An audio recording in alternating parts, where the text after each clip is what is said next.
Where are they? Right here. He literally come outside and he checked on her and he was like, babe, she's not breathing. So I told him to grab the baby and I pushed him out the way and I picked her up and she wasn't breathing and she just stopped breathing and I don't know what the f*** is going on. I was just he starts seeing flies and she's not breathing. Okay. She was breathing and everything just like 20 minutes ago, literally. She was just breathing. One house, grab my coat and grab my little hat. So I look at the BabyA'Riyah, I see the flies coming out of her mouth. She's not breathing. I'm not tripping. So I walk to my girl. I'm like, she's not breathing. I'm not tripping. She's not breathing. Please write down some numbers. We're gonna take me to jail. I don't have no numbers on my phone to be able to call anybody. Well, get the number. Tell us what numbers you want. I didn't do anything. I didn't do. Why do I have to go to jail and y'all don't even know who beat my kids? Come on. I didn't do nothing. Tyrone, I love you. You don't even know who beat my kids, but y'all are taking me to jail. You also have traffic warrants, huh? What? You have traffic warrants as well. How? Horrific death of 9-month-old by own mother, Charity Dreyer. Bodycam and interrogation special. And certainly, guys, expect some bad language, at least from me on this one, because it is absolutely bloody horrifying. So please be warned, this true crime and murder episode is confronting and shocking to say the least. Some people well and truly do not deserve the pure blessing of having children, and this scumbag is certainly one of them. 21-year-old so-called mother Charity Dreyer. This grotesque case of neglect and murder of a beautiful baby girl took place last September the 3rd, 2024, in a place called Whitehall in Ohio. As I am aware that there are multiple areas called Whitehall, that certainly confused me when I was trying to do my research. A desperate call to 911 was placed from a female at around 6:39 p.m. Officer Joshua Merritt, along with other officers, would be the first to respond to the scene. Officer Merritt attempted life-saving CPR on the tiny, lifeless little girl. At this residence, number 3979 Beachbank Road. Another officer, Mr. Lozier, tried to check and dislodge anything stuck in the baby's airway, which there didn't appear to be. Officer Merritt then took over with CPR. The following footage is distressing, but we do not actually see the child. Oh, and expect a lot of noise, screaming, shouting and crying, even if it isn't all genuine.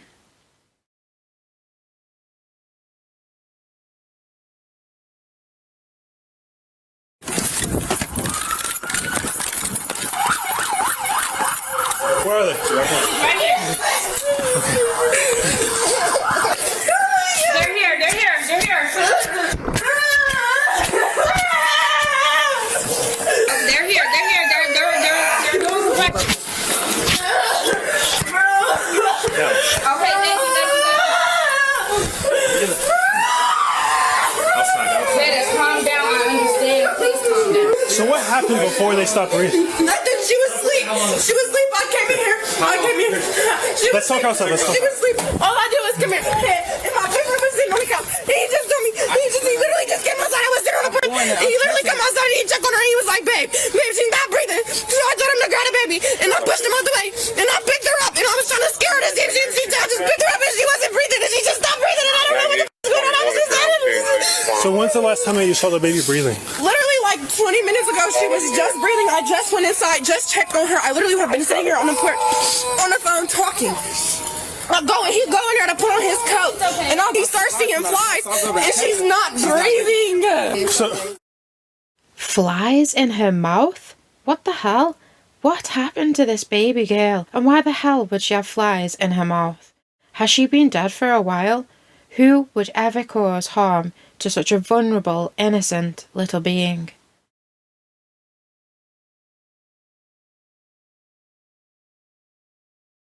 His coat, and he starts seeing flies, and she's not breathing. So when was the last time you saw the baby breathing? Like 20 minutes. And then were you still out here with us? Like 20 minutes. Same thing. She's rubbing on her head. Hey, dear, please come over here. Sorry, go ahead.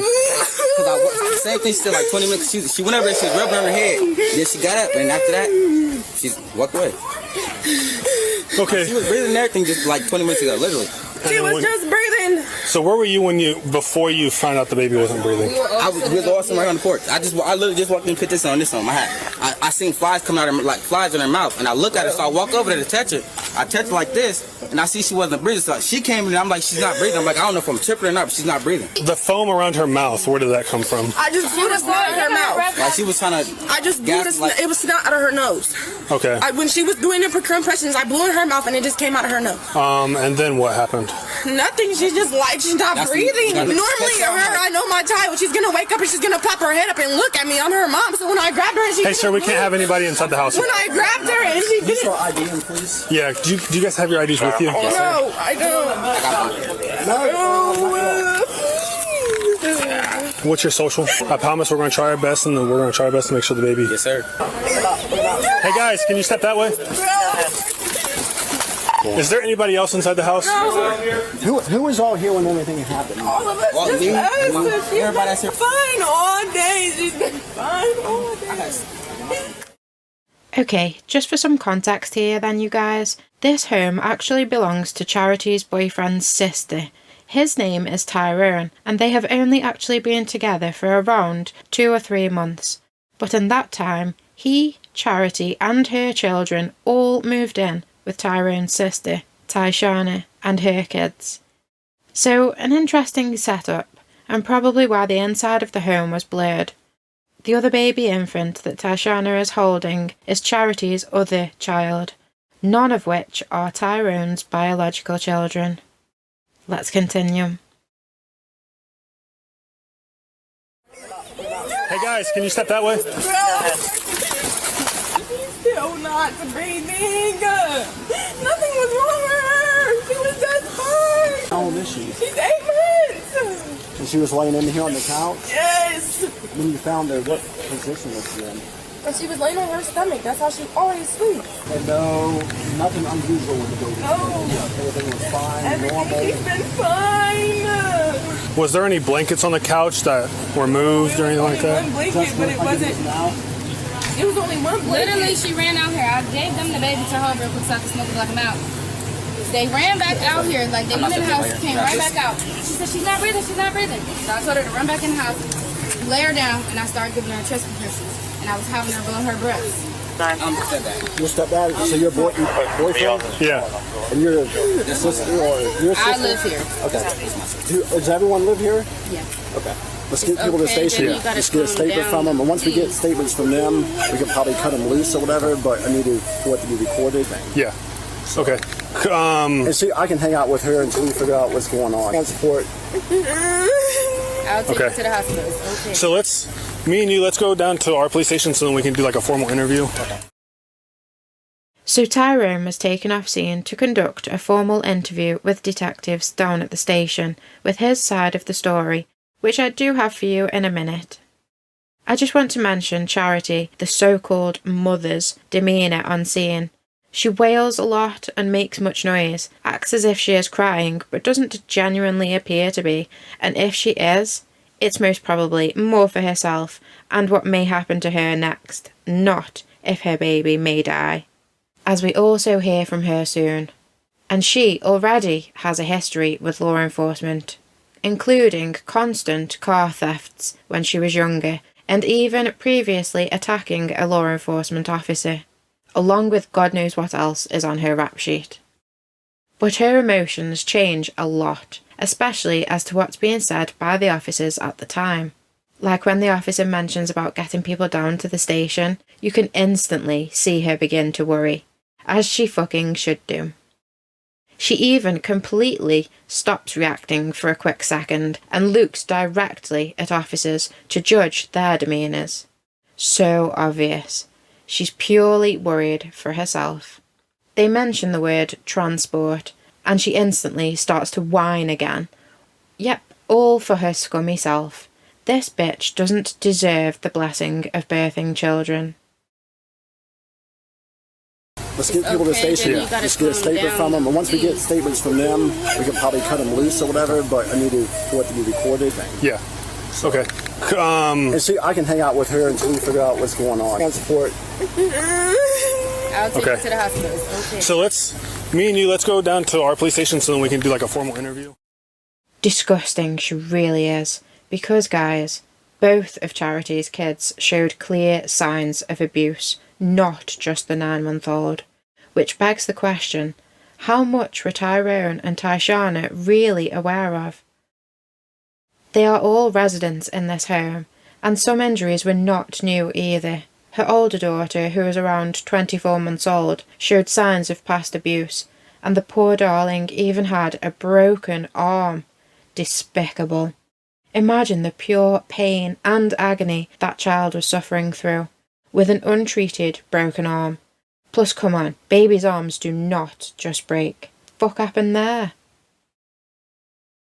I understand though that mothers can be very private with their babies, so she may have been the only one to see the baby without clothes on and bathe it and wash it, change it, etc. Especially if she was trying to hide the abuse from the other residents in the home. We may never know. Then we have the poor 9-month-old BabyA'Riyah Williams, a totally angelic little sweetheart, who was apparently an all-around happy child. Well, she was a baby, not a child. Happy baby. As we will later hear from a witness, despite all that she suffered through, she always managed to smile. But she would tragically never, ever smile again. This totally innocent, blameless little being who could not do anything for herself and totally relied on her mother and her love, and instead was totally abused by the one always meant to protect and keep her safe, her own mother, which I just hate to call her. She committed filicide against this tiny baby who could never warrant being murdered. Why on earth would anyone harm their baby? While specialists over the years have determined the main factors one may act this way. The types I'm mentioning today: neonaticide, which is horrific, and when a parent kills the baby in the first 24 hours of life, usually by the mother attempting to hide it or past mental issues. Then we have infanticide, which is the killing of a child less than 12 months old, which is where BabyA'Riyah would fall into, being just 9 months of age herself when she was tragically murdered by her own mother. Reasons behind these can be one of these 5, the first being altruistic. This is when a mother kills a child with the distortion it would be somehow in the child's best interests, sometimes due to severe depression, psychosis, or when a plan for suicide is in mind. Next is one called acutely psychotic, when the mother kills the child in a state of acute psychosis, maybe with hallucinations or delusions and no other rational motive. So far, none of these apply to Charity. Spouse revenge. We commonly see this in cases of marriage and relationship breakups, where one parent wants to either punish the other by making them feel the pain of losing a child, or because they do not want them to have the child at all or have full custody. Often committed by the mothers, emotionally inflicting immeasurable pain onto the father of the deceased, and totally messed up. So it could be this. We don't know. But what we do know in this case is that Tyrone is not BabyA'Riyah's father, but referred to as stepdad or stepfather, and he's not the 24-month-old dad either. Then we have unwanted child, where the parent kills the child, usually the mother again, as she views that child as a hindrance to her life, and what she would rather be doing than taking care of her own offspring.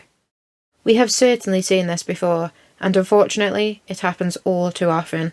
This is also the most common reason women commit neonaticide, seen many times and also in the news recently with a cheerleader, which funnily enough, a few seem to have been cheerleaders who have killed and hidden the births. Says a lot to me. More bothered about their looks, bodies and hobbies than taking care of a baby they usually hide all knowings of.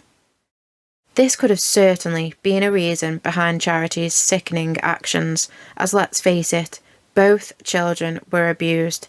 Neither child was her current partner's, and she seemed way more bothered about herself than her dead baby, which again we'll see much more of soon.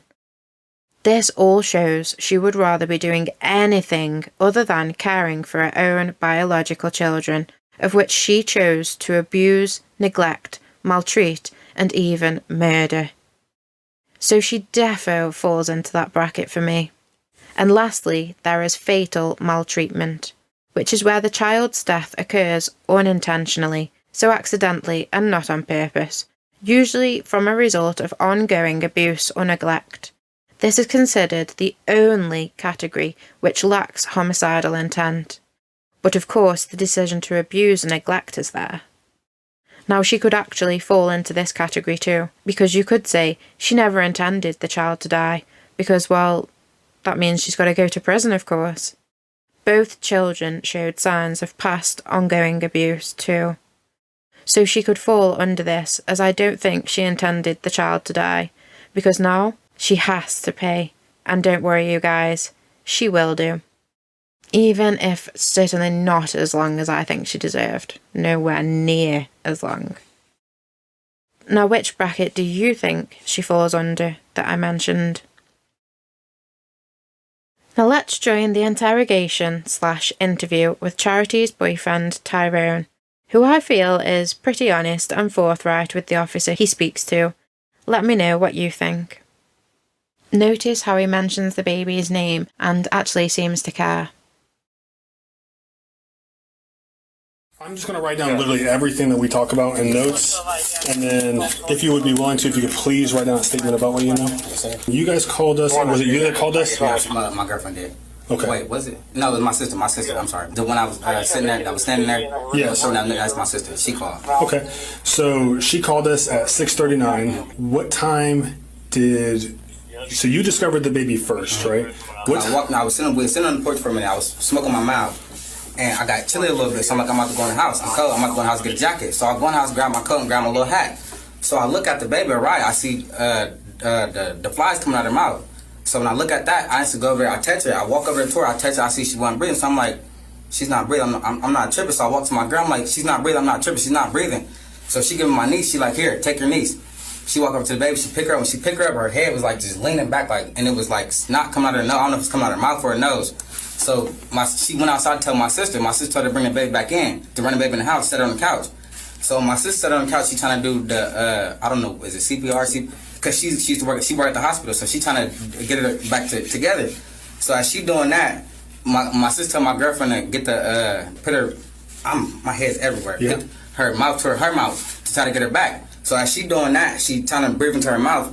That's when stuff started coming out of her. I don't know if it come out of her nose or her mouth, but stuff started coming out.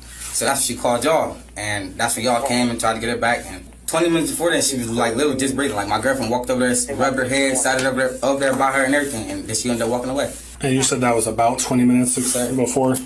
So Everything was fine. Like she was literally breathing, all that. Like normally, like nothing was wrong, none of that. She was sleeping on her stomach with her cover and all that. Like nothing bad. Like it's a normal day. And you physically saw the baby 20 minutes before this happened? Yes, sir. Okay. And I instantly, when I seen the flies coming out of her mouth, I'm like, something, because there's flies coming out of her mouth. Ain't no, why is the flies coming out of her mouth? So when I instantly go over there, I check her pulse, and she wasn't breathing. That's how I found out when my papa passed away. I checked his pulse too, and that's how I figured out he was going. So I instantly checked her pulse, and I see she wasn't breathing. How many flies would you say came out of her mouth? Like it was like 2 of them. And I'm just a stepfather. I understand. I just look at them as my real kids. I didn't come home. How long were you outside before? I was outside for 15 minutes before I ended up coming outside. I smoked this halfway, and I'm like, I'm getting chilly. I'm going in the house to grab my coat.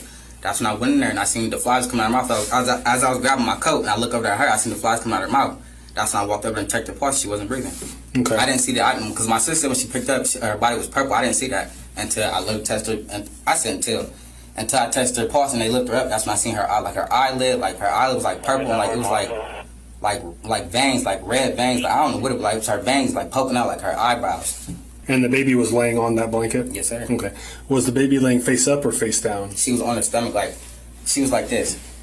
Like that's how she used to. So she was lay like that every on time. her stomach? On her stomach like this. Was she facing the room or facing the back of the couch? Her back of the couch, but her face like one on it or nothing like that. She was off, but she was laying like this. Yeah. Like sleep, normal day, like she always sleep literally. And the cover was wrapped, like not wrapped up on her face, but it's wrapped like from from like right here, Like cocooned around her body? Yeah.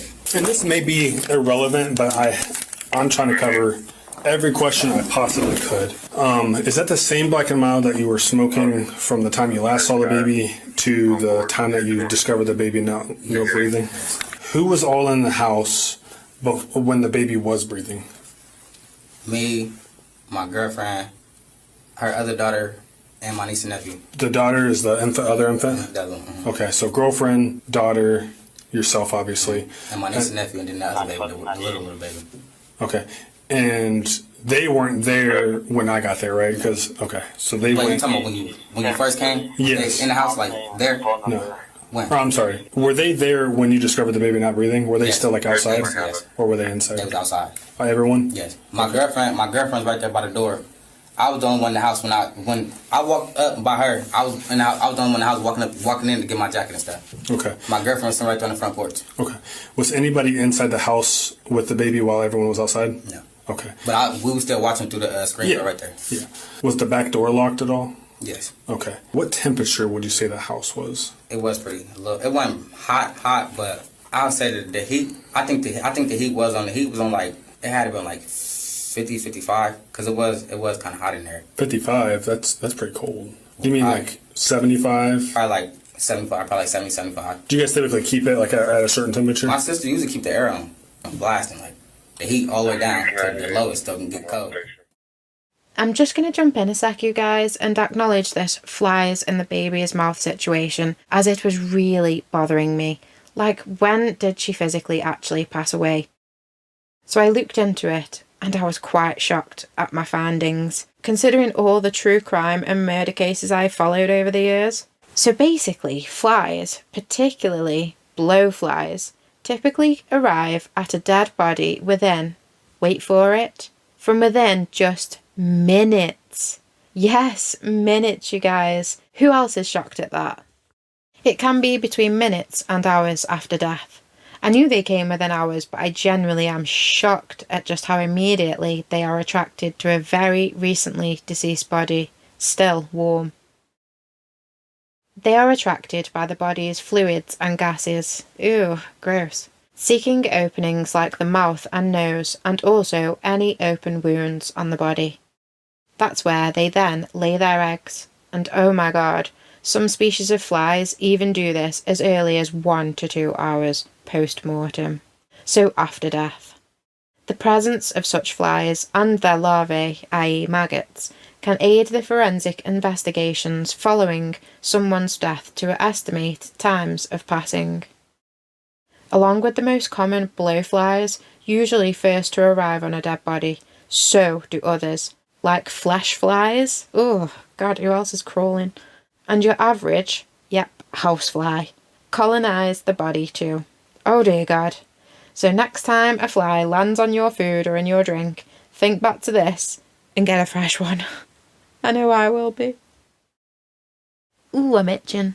The eggs the flies leave in the orifices or wounds of the deceased then hatch into maggots, which then feed on the decaying flesh.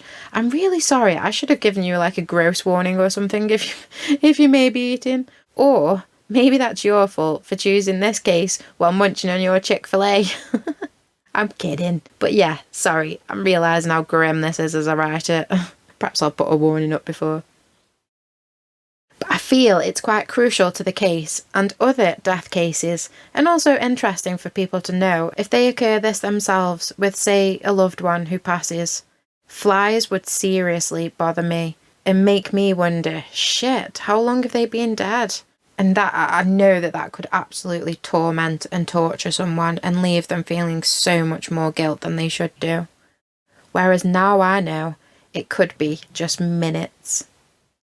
So I feel that in a way that's kind of a calming thing, you know, if you happen to unfortunately find a dead relative or someone that you know and there's flies and maggots, don't think that they've been gone for weeks or days even. It could have been minutes or hours. Also, I feel when the detective asks about the heat and the air in the home, this could be relevant to the flies found present on poor BabyA'Riyah, as environmental conditions can also be a huge part of fly time arrival. Factors like heat, humidity, and also the influence of airflow in the vicinity. These all determine and influence how quickly flies find a corpse. So possibly why the officer asked about the heat in the home, as the developmental stages of the flies and their offspring provide investigators to a murder of a death crucial information for determining the exact time of death, a field known as forensic entomology. I love all that shit though, it's pretty cool. And I did wonder when he asked about the heat, I thought, were they worried she was too hot and passed away or too cold and passed away? But I think he was just trying to work out the whole fly situation. So these disgusting little bugs do play a huge role in solving many murders, and a big part in many cases of actually bringing murderers to justice, believe it or not, with determining time frames and things. Okay, enough about flies. Let's get back to Tyrone's interview before we hear from Scummy Mummy. Was there anything in the reach of the baby that it could have possibly put in its mouth? Sir, the only thing right there above her head was a bottle. That was it. It's like a full baby bottle? A bottle, that was it. The only Okay. thing. So blanket, the baby bottle, there wasn't like a Lego. Nothing where she could reach, put it in her mouth, nothing. When is the last time the baby ate? I say about, And you called us at 6:39, or well, we were called at 6:39. I say she ate about 5:30, because she eat good every day. From baby food to the little Gerber food to her bottles. And what did the baby eat? Her bottle, she drank her bottle. Did she eat any physical food, or was it just liquid? Yes, sir. Just liquid? Okay. Just the bottle, that was it. Okay. Has the baby ate that type of food, like that formula before? Mm-hmm. Okay. And how long has that baby been on? How long has she been on the formula? That particular formula? That's one thing I'm not for sure. 'Cause I only been with my girlfriend 3 months, so Okay. I ain't really known all that long, so I'm not for sure how long she been on that Pacific milk. But during your guys' relationship, has the formula She been on that changed? milk. No, she been on that same milk. She act like a normal baby, literally. She be chilling. Like she watch TV, she sit up, watch TV on her own. She cry here and there, but other than that, she be cool, like a normal day. Like she's a cool baby, she's a chill baby. The only time she cries is when she's hungry. That's it. The last time you checked on her and she was fine, she wasn't hiccuping. She didn't vomit on the couch. None of that, nothing. Okay. There wasn't no snot out her mouth, nose, nothing. There was no signs of Nothing at anything. all. So you and your girlfriend moved in with your sister. Yes, sir. Please be as detailed as possible. Even if you don't think it matters, just put it on there. Sir. Did you hear any sounds coming from inside the residence? You didn't hear any. What, inside the house? Yeah, maybe she started crying, or you didn't hear anything. So it was complete silence, and then you went back in and discovered her. Okay. So as I said, to me, Tyrone seems quite forthcoming and honest with the officer. Nothing of what he said or how he said it rings any alarm bells. He said everything was fine before, and that the baby always slept like that. Remember, he is not the baby's father, and has only actually known little Ariyah a couple of months, but still seems to genuinely care about her, saying he sees himself as a stepfather to the children, and shows that above everything he just wants to help officers and be as honest as he possibly can. But you guys, the same cannot be said for the pathetic excuse of a mother. She was being spoken to in a separate area, and we don't have her full interrogation unfortunately, but it seems she may have by now been informed on the status of her child, which was just horrific and inhumane to say the least. That baby didn't just die, she was murdered by her own biological mother in the place she should have been most safe, her own home. I will get into details after we see just how little the scumbag really cares for her now deceased beautiful baby girl. It's all about her. She never mentions her by name. She doesn't ask about the status of her child. Even if she knows she's passed away, she still does not mention her once. And she also doesn't ask for the status of her other surviving child, which all say a lot. What she doesn't say says a lot. Just watch how she goes from making lots of noise and fake crying to instantly stopping and answering normally. Her act is as vile and despicable as she is. How that Tyrone was ever attracted to it is a total mystery to me. We still have work to do, and we're going to do it. And we're going to follow up on everything you We're told us following up about. on everything. Everything that came out of your mouth, we are following up on. So I have to go to jail. You do. And I didn't even do nothing. I didn't do nothing. My dog, like, I didn't do nothing. I'm telling you, I didn't do nothing. Like, I didn't beat my kids. I don't know who beats my kids, but it's not me. And I please, like, bro, please. If I go back to jail, I'm not getting out.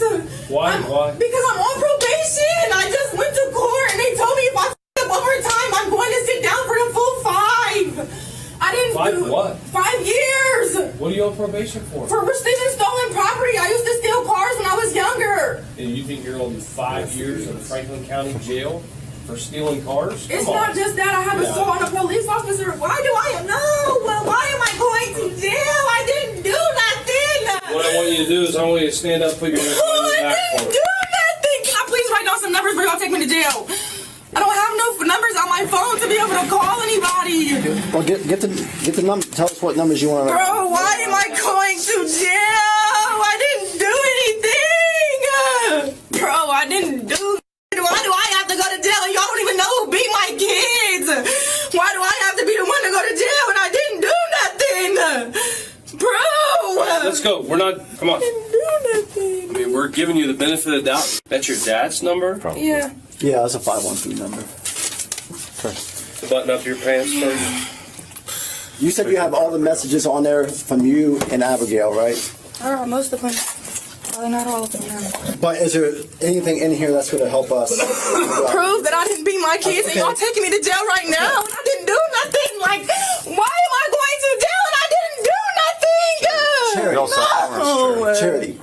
You want to give me the passcode so we can get the messages out of here. If this helps you, we need the passcode.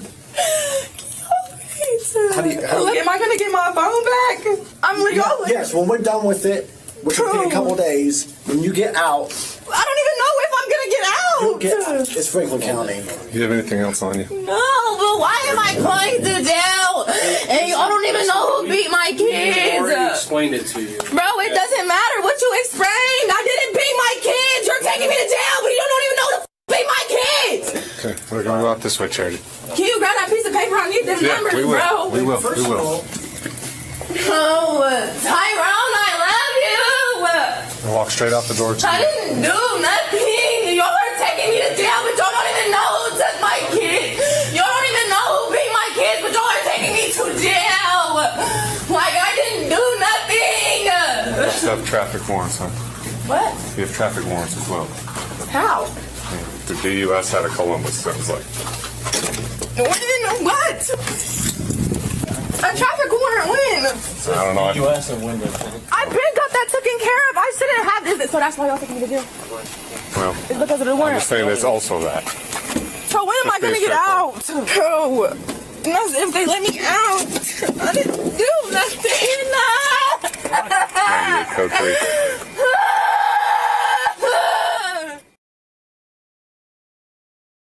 I didn't even do nothing. I didn't beat my kids. I don't know who beats my kids, but it's not me. Oh, yes, you fucking do. And yes, it definitely was you. And you know it. And as we heard, she has a past criminal history and is more bothered about, bro, why am I going to jail when I didn't do nothing, than her own dead daughter. What a disgrace. And the first huge switch up of her act. Just before he says, button your pants up. Why do I have to go to jail and y'all don't even know who beat my kids? Why do I have to be the one to go to jail and I didn't do nothing? Bro!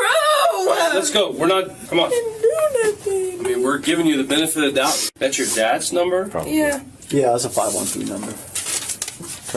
The button up your pants first. You said you have all the messages on there from you and Abigail, right? Most of them. Probably not all of them. No. Wow, how disgusting is she? Fake crying like that? This whole show is all for herself. She only wails and cries worrying about why she is going to jail, and she knows full well why. Screaming out, "Tyrone, I love you," as she left was a classy highlight, after not one single mention or query about her own daughter. Not once do we even hear her say BabyA'Riyah's name in all of this, but Tyrone does. He speaks about the baby with love and care, much more than the own mother does. What does that tell you? He's only known the baby a couple of months. And then the biggest act switch up yet. That was mad as hell. She can't even just pretend to be sad for her dead child. She is literally the lowest of the low. Do nothing. Y'all are taking me to jail, but y'all don't even know who took my kids. Y'all don't even know who beat my kids, but y'all are taking me to jail. Like, I didn't do nothing. You also have traffic warrants, huh? What? You have traffic warrants as well. How? The entire time, all she cares about is going to jail for supposedly doing nothing, and how long she will be there. This crucial bodycam footage shows clearly Charity's whole demeanour after just finding out, apparently, that her baby is dead. We don't know that for sure, but just from what she says, like, you don't know who beat my kids, it's like they've told her that her kid was beaten to death, basically. As I said, we don't have the full interview, unfortunately. And the only thing on her mind is herself. Beyond vile.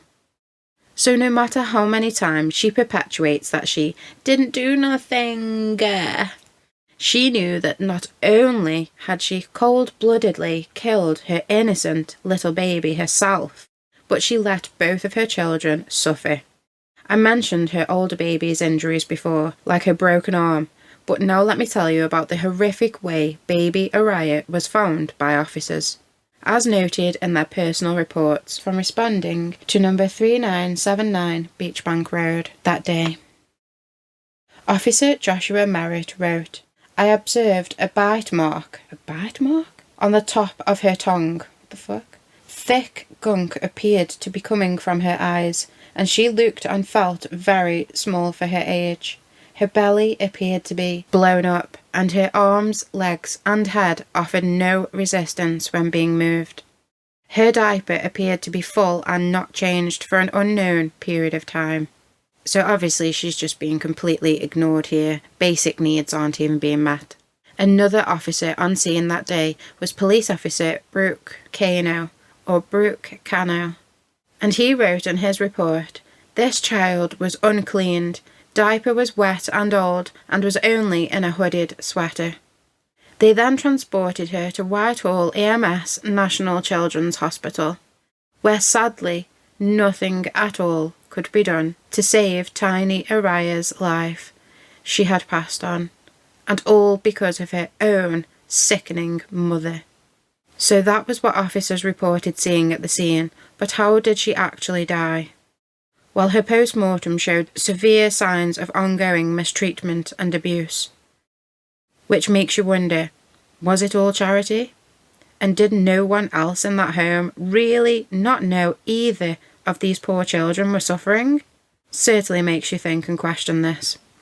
So the homeowner, Tyshana Dennison, does actually have home surveillance, which for whatever reasons she was not forthcoming with wanting to share this with the officers. Which also makes you start to wonder and question things about that day, or what actually transpired. Tyshana said she had been cleaning around the home as BabyA'Riyah seemed to be sleeping on the couch. The cameras showed that Tyshana had exited the home around 6:20 p.m, probably to have a smoke, as she and Tyrone previously mentioned.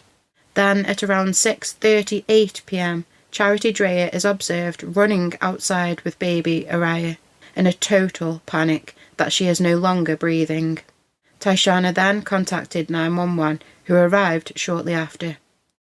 Tyshana was also questioned by police, where she was asked if she had ever noticed any abuse or mistreatment of the children by Charity. Her response was that Charity hasn't been staying here very long, and in that time she had not observed anything bad. But she did add that she wasn't around the kids much herself. Even though they're all in that tiny home. Okay. Along with being evasive about the camera footage she had from the incident, she did give a written report that was added to the case file. The hospital knew foul play was involved and that BabyA'Riyah's injuries were caused purposefully. Hearing that, she had another baby daughter, they were immediately concerned for her welfare and requested they also brought her in for examinations. She was at the time in the care of Tyrone's sister, Tyshana, who gave her over and the custody to officers. The hospital and officers were equally shocked at the plain abuse both children showed. Extensive signs of abuse and mistreatment, including both girls having broken bones. Both babies had clearly been beaten and neglected, and tortured by their own birth mother. Just grotesque. Why was she punishing them? Because she wasn't with their father anymore? They got in her way? No excuse. The Franklin County Coroner's Office, who performed A'Riyah's post-mortem, later determined the cause of death to be blunt force head injuries, ruling it a homicide. Yep, she beat her own 9-month-old tiny baby so hard she killed her this time. She probably didn't intend to kill her because, well, now she has to face justice behind bars. But she 1,000,000% meant to beat and harm her own 2 babies. Thank God her other child is alive, but certainly not unharmed, suffering lots of abuse, including head, neck and arm injuries too. What a vile being Charity Dreyer really is. AB6 News reported that at first they were focusing on the abuse of Charity's older daughter as the investigation into the death of A'Riyah was ongoing. Neighbours and friends distraught they couldn't help sooner.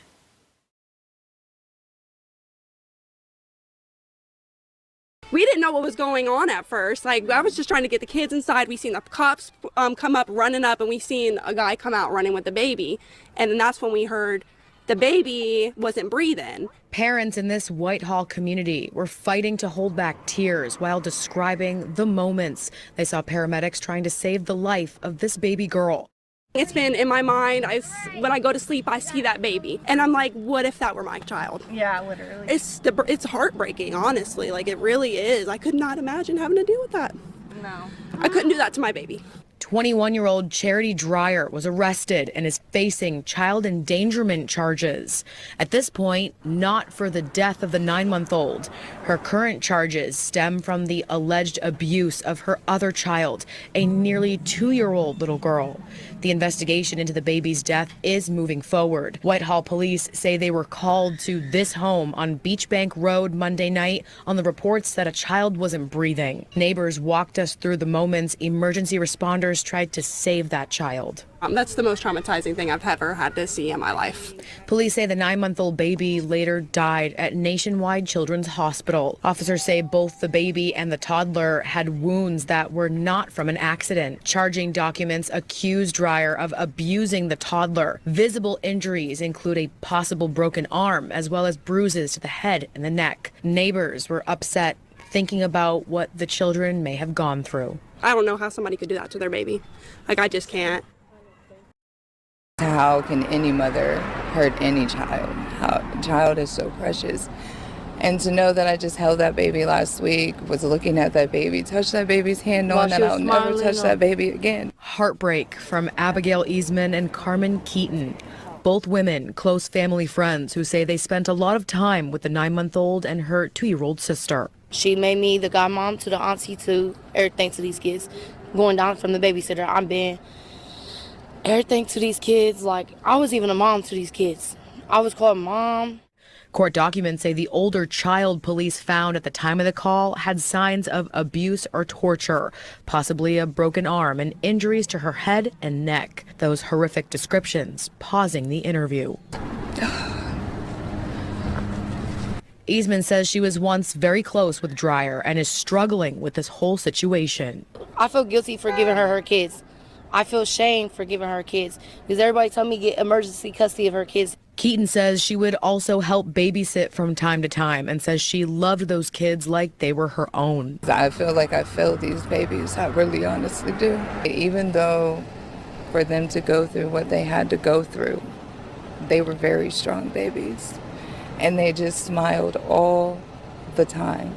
Keaton and Eastman say they'll be at the next court date to support the kids, unsatisfied with the bond set for Dreyer. She deserves whatever comes her way. And with that $50,000 bond, she definitely should not have that. A month later, ABC 6 News also reported on the abuse of her older daughter and how A'Riyah died a brutal death. They also go into a bit more detail to save me having to, as honestly, my blood is fucking boiling, you guys. And this baby was seriously suffering. She even had COVID, the poor darling.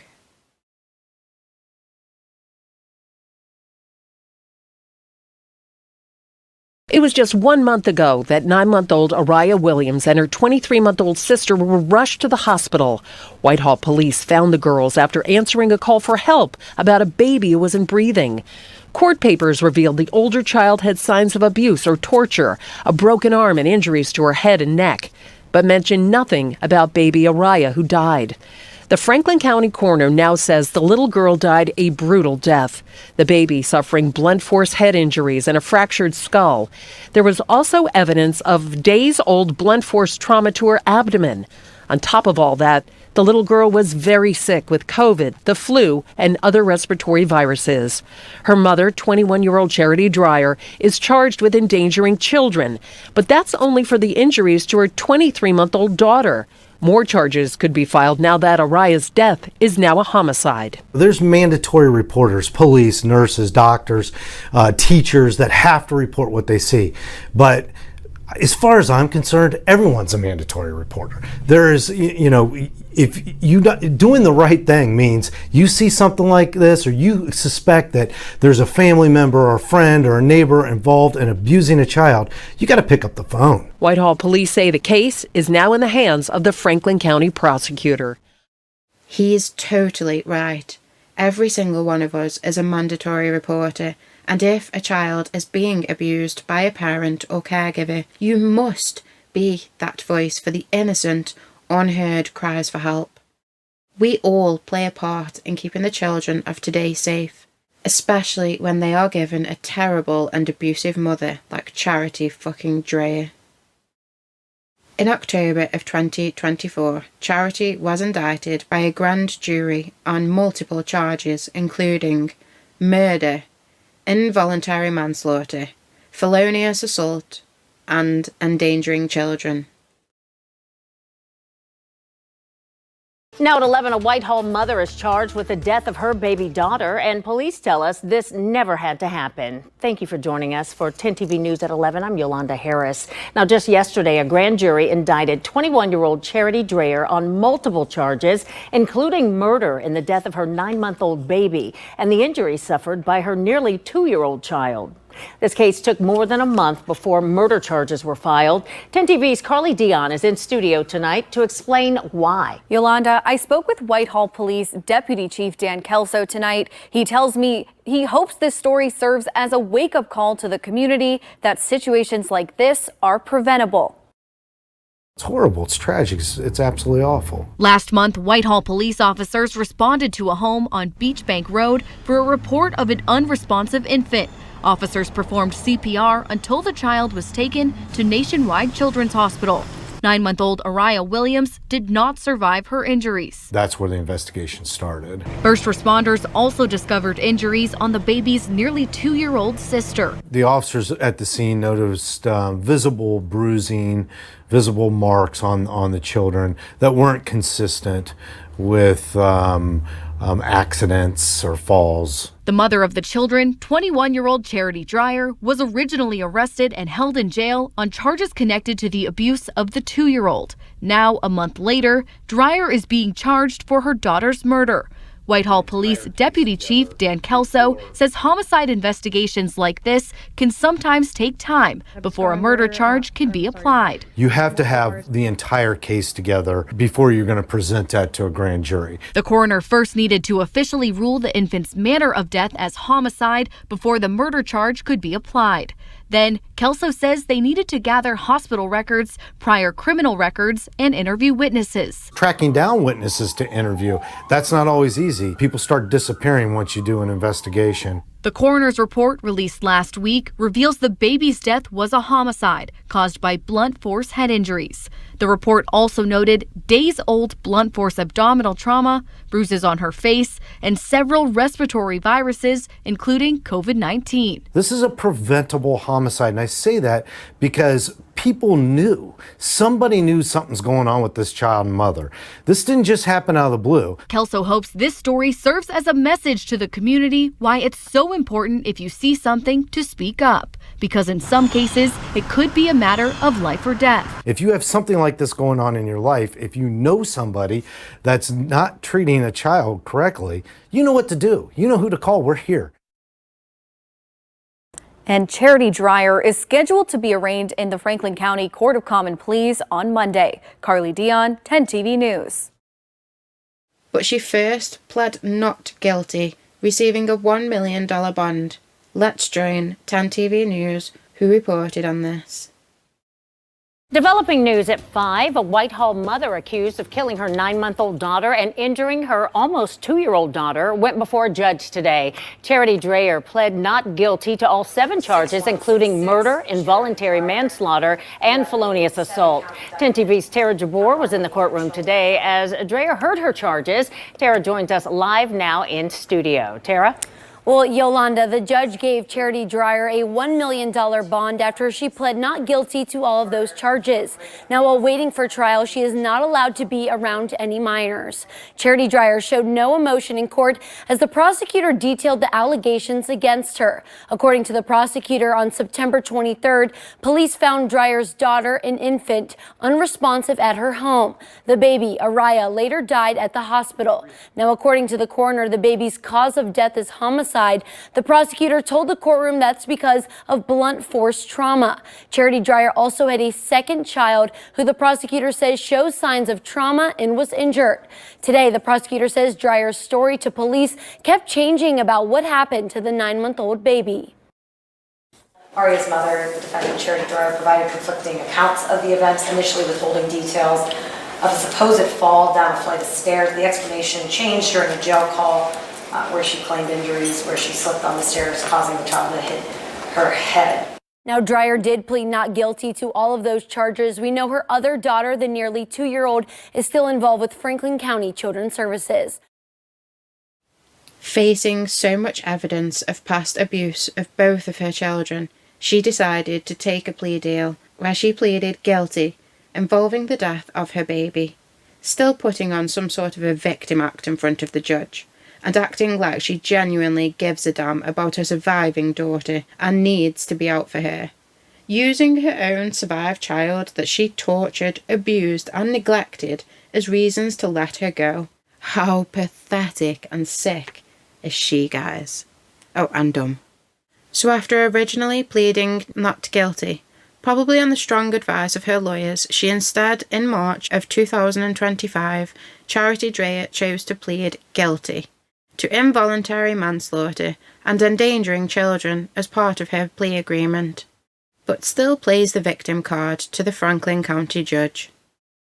On March the 12th, 2025, the judge sentenced her to 15 to 20.5 years in prison, where Charity is seen attempting to show remorse, whilst also reinforcing the fact she never intentionally killed her daughter, which, as I said before, I don't disagree with, as now she is facing prison. Oh no, she just wanted to continue seriously harming and punishing her 2 babies for reasons unknown and keep getting away with it. Pure scum.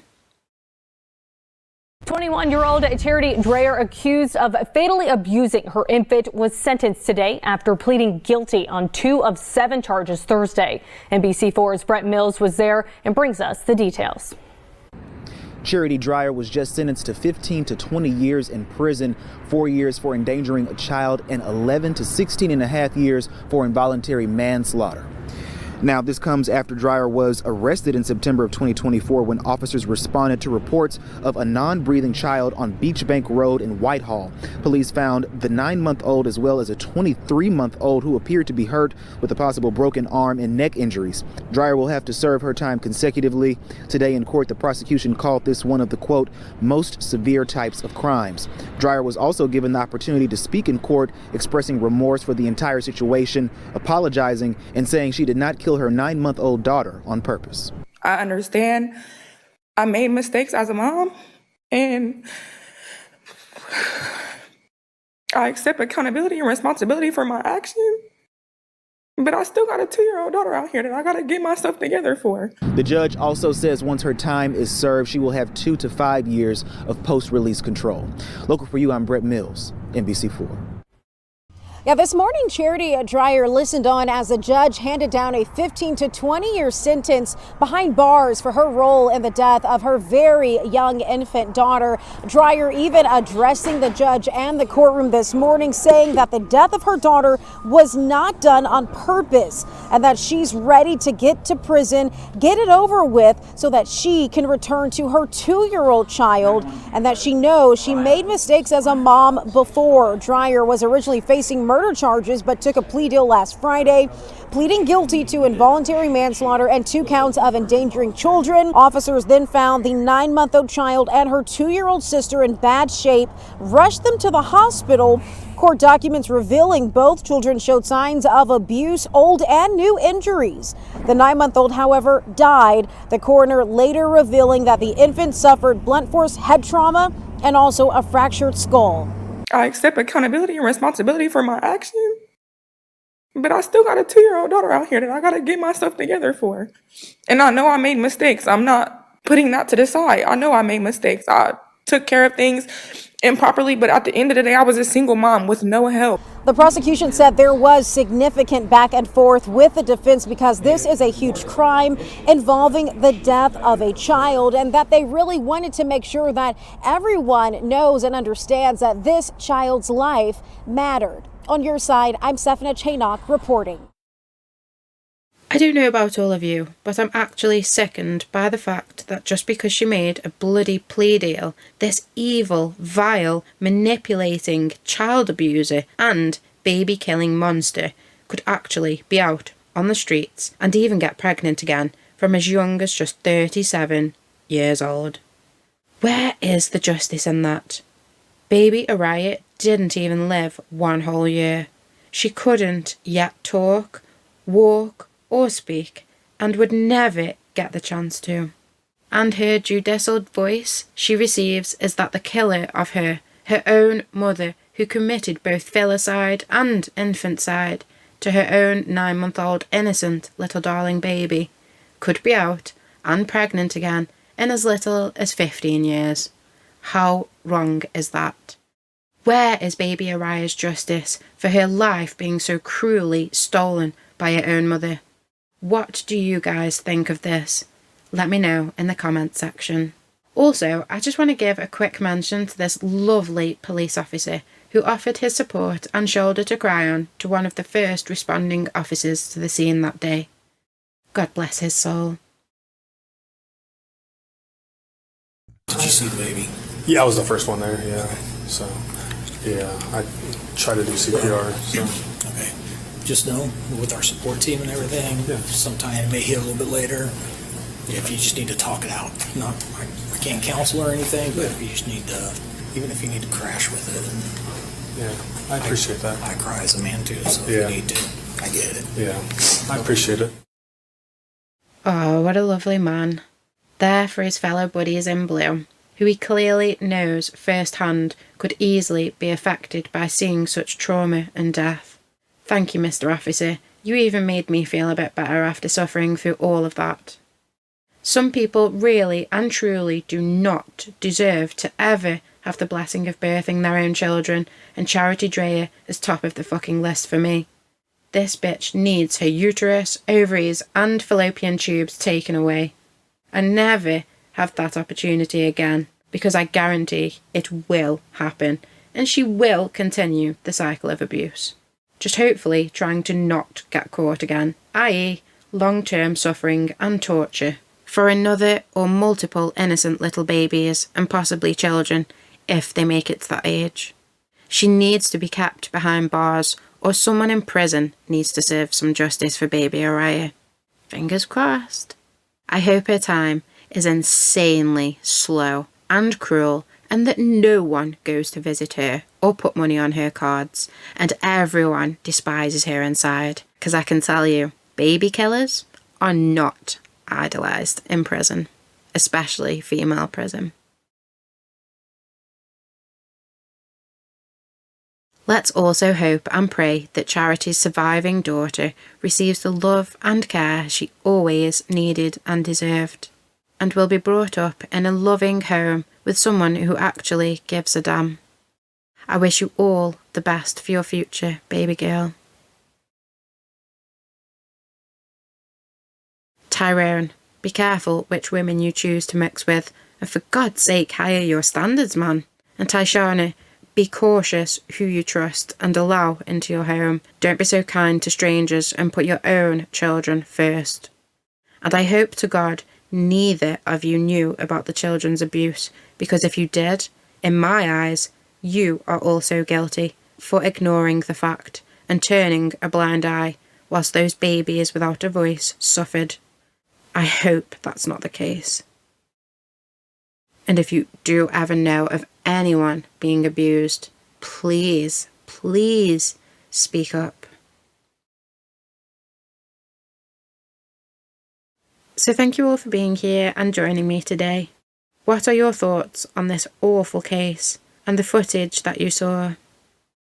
What about the pathetic sentence? Let me know any of your thoughts in the comment section. I'll be back soon for more. Random Jen.